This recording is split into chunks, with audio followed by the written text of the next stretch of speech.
Comment avancer dans notre vie lorsque une étape se présente, une difficulté de santé, une difficulté d'ordre personnel, une séparation, une difficulté qui se présente dans son travail? Déjà, gardez en tête que rien n'est lisse. Nous faisons un chemin pour pouvoir expérimenter, comprendre et libérer. Donc évidemment, nous rencontrons tous des moments plus compliqués ou des moments plus légers.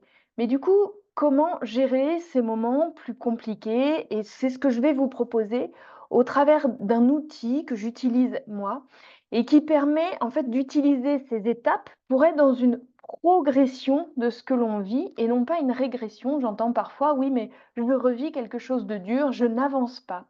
Ne restez pas dans cette idée-là. Nous sommes toujours en train de progresser et parfois, on a une étape où il y a quelque chose de nouveau à comprendre, à ouvrir, à libérer. Et c'est à ce moment-là qu'on est venu ici justement et que nous sommes accompagnés par les énergies qui sont avec nous pour comprendre ce qui se présente. N'oubliez jamais que ce chemin, c'est vraiment un chemin vers la compréhension, vers l'ouverture. Donc ça ne vous fait qu'avancer, mais forcément, les étapes ou les murs peuvent paraître à un moment donné figeantes ou vous stopper dans votre chemin et du coup, parfois, on identifie cela comme un retour en arrière. Il n'en est rien et je vous propose l'outil juste après. N'hésitez pas à partager ces éléments pour toute personne à qui ça serait utile d'entendre ou d'avoir ces outils pour pouvoir dépasser les différents challenges, difficultés, murs, situations qui se présentent. Je suis Lucille, je suis médium et thérapeute énergétique. Alors aujourd'hui, je vous propose cet outil que j'utilise moi-même. C'est un outil qui m'a été donné par mes guides. C'est un outil que je vous mets à disposition dans le sens où surtout appropriez-vous ce qui vous vibre dans l'outil que je vous propose. Aménagez cet outil, complétez cet outil comme ça vous convient pour que ça vous ressemble et que ça soit le plus complet possible pour vous. Alors voilà comment je fais. Moi, cet outil ou ces différentes étapes, je les utilise quand j'ai une situation difficile, qu'elle soit personnelle ou professionnelle, à comprendre, ou parce que tout est lié, quand j'ai ma maladie qui évolue et qui me permet à ce moment-là de me poser des questions. La première chose que je fais, c'est je regarde les émotions qui se présentent. Je prends le temps de me poser et de lister les émotions qui se présentent. La deuxième chose que je fais, c'est que j'identifie si elles sont différentes de ce que je peux avoir identifié la fois précédente. De la colère, de l'injustice, de la fatigue, du stress, de l'incompréhension, etc., etc.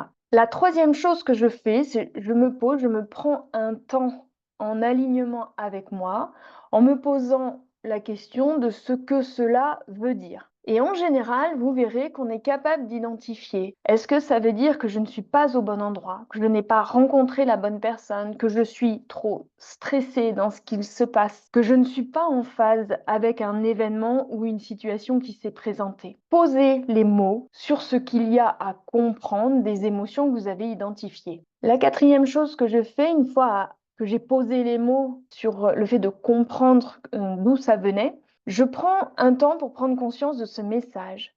J'identifie que je suis trop stressée parce que cette situation ne me convient pas, n'est pas alignée avec qui je suis. Et en fait, je prends le temps de me poser pour comprendre et accueillir ce message qui m'est donné à ce moment-là. Cinquième chose, une fois que j'ai identifié ces émotions et puis que je prends conscience de ce qu'elles veulent venir me dire, je vais vider ces émotions. Mais en fait, je ne viens les vider qu'à partir du moment où j'ai pris le temps de comprendre ce qu'elles veulent me dire. Parce que si une émotion très forte se présente, c'est qu'elle a quelque chose à m'apporter, un message à m'apporter. Et la dernière chose que je fais, la sixième chose que je fais, c'est qu'une fois que j'ai vidé, je vais me ressourcer. Quand on vide, on fait de la place, on fait de l'espace, on se rend disponible à l'intérieur. Et donc, je viens rajouter à l'intérieur de la douceur, de l'équilibre, de la sérénité en fonction des émotions que j'avais pu identifier. Je ne dis pas qu'on a toujours les réponses. Je dis juste prenez conscience d'eux et ça nous fait cheminer, avancer. Voilà l'outil que je vous propose, les différentes étapes que je vous propose Pour chacune de ces étapes, plusieurs façons de faire.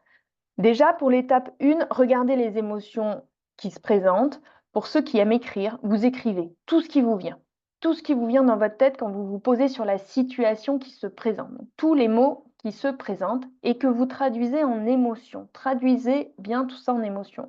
Pour ceux qui ressentent, connectez-vous à votre intuition intérieure. Vous vous scannez. Vous scannez votre corps de la tête aux pieds et les pieds à la tête. Et vous prenez le temps de poser le mot des émotions qui se présentent quand vous le faites.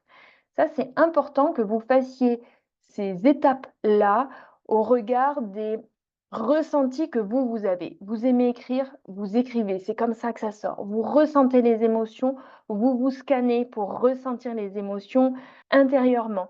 Vous êtes extrêmement dans le mental, et ben discutez avec votre mental. Laissez votre mental vous dire: «Oh là là, tu super en colère. Oh là là, mais quelle injustice, tu vois ce qu'ils t'ont fait?» Et vous laissez votre mental vous décrire les situations qui vous mettent dans cet état-là. Et en vous décrivant ces situations, vous allez petit à petit mettre les mots sur les émotions qui sont associées à ces situations. Laissez-vous le droit d'identifier vos émotions en fonction de votre propre canal de réception. On écrit où on ressent et où on mentalise, c'est OK pour pouvoir mettre les mots associés aux émotions qui se présentent. Et une fois que vous avez associé tout ça, les émotions vous parlent. Qu'est-ce que ces émotions viennent raconter chez vous? Qu'est-ce que ces émotions viennent piquer en vous? Une injustice, qu'est-ce qu'elle vient dire en vous? Pourquoi vous ressentez cette injustice par rapport à cette situation? Est-ce que c'est une injustice par rapport à l'ego? Est-ce que c'est une injustice par rapport à un sentiment d'abandon, quelque chose de non terminé? Prenez le temps de détricoter la source de cette émotion ou de ces émotions. Et puis après, vous allez vider les émotions. N'oubliez pas que j'ai fait une vidéo sur YouTube que j'ai mise à disposition pour baisser l'intensité des émotions. Vous pouvez l'utiliser pour vider ces émotions et vous ressourcer derrière. N'hésitez pas à partager cette vidéo, ces outils et à vous les approprier dans cette liberté immense de ressentir, de vibrer avec ce que vous sentez être nécessaire pour vous. À très bientôt.